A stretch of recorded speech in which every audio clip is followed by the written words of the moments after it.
Good morning, everyone. We are continuing here in the Orchis Yosher when it comes to the trait of kas, of anger. And he continues describing just how detrimental this midah, this trait is to a person in their life. V'amru, it says in the Gemara, lo tirtach v'lo techete.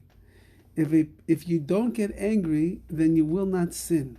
And this we spoke about a little bit yesterday. Anger leads a person to do things that are unconscionable. Just like it says that anyone that is kayes, anyone who gets angry, it's as if they're serving avodah zarah, idol worship. So too, people that sin, they take their mind off of the truth. They take their mind off of practical application of the mitzvahs. They become impulsive and they fly off the handle and they don't think about the things that they're doing. And it's very likely that they'll stumble into sin. And therefore, says the Gemara, if you don't get angry, you will not sin. V'omru, furthermore it says, haraschonim chayehem einam chayim.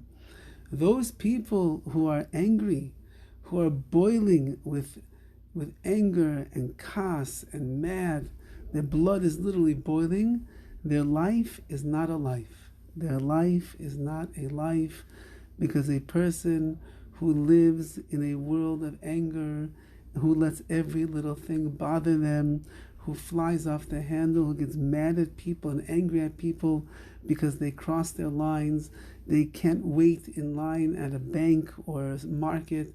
The impatience makes them start itching and getting frustrated and scratching out of their skin. Chayehem, their lives, einam chayim, it's not a life. It's not a life that is filled up with anger, that is consumed with regret and consumed with harshness towards others. It's not a life. Life is supposed to be peaceful. It's supposed to be calm. It's supposed to be happy, filled with kedusha, with all goodness. And a person who lives enraptured in a life of anger, his life is not a life. And it says further, Tukba bebesa. The anger in a house is like a karya worm, a type of worm, to a sesame seed.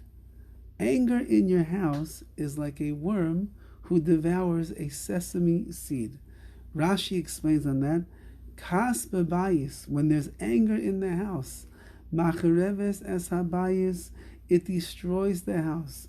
Ketoilaas shel shum shemina eichaltan, like the worm who eats up the sesame seed. A sesame seed is tiny, but there are a special kind of worms who make it their business to go around and eat them up. Anger that is in the house is no less than the worm who's eating up the sesame seeds, meaning it's just small, it's something that's rather disgusting, a worm, but when it eats it, it's gone. Anger might look to you as something that is small, insignificant. I'm not angry all day long. I just get angry once in a while. When my wife talks to me in a certain way, when my kids disappoint me, when the bills come in, I don't have the money to pay for them, when my boss really, really upsets me at work, when someone didn't say hello to me, when my team loses the World Series, when the president says something ridiculous again, or the Democrats do whatever they do, whatever it might be, whatever gets me angry. Am I angry all the time? I'm not angry all the time. It's manageable or minimal amounts of time that I allow myself to get upset and to become obsessed with my anger. Short amount of time every day. Is it going to destroy my house? No, it won't destroy my house. Will it destroy my marriage? Won't destroy my marriage. Won't destroy my parenting. Won't destroy my friendships. Won't destroy it. Says Chazal, not true.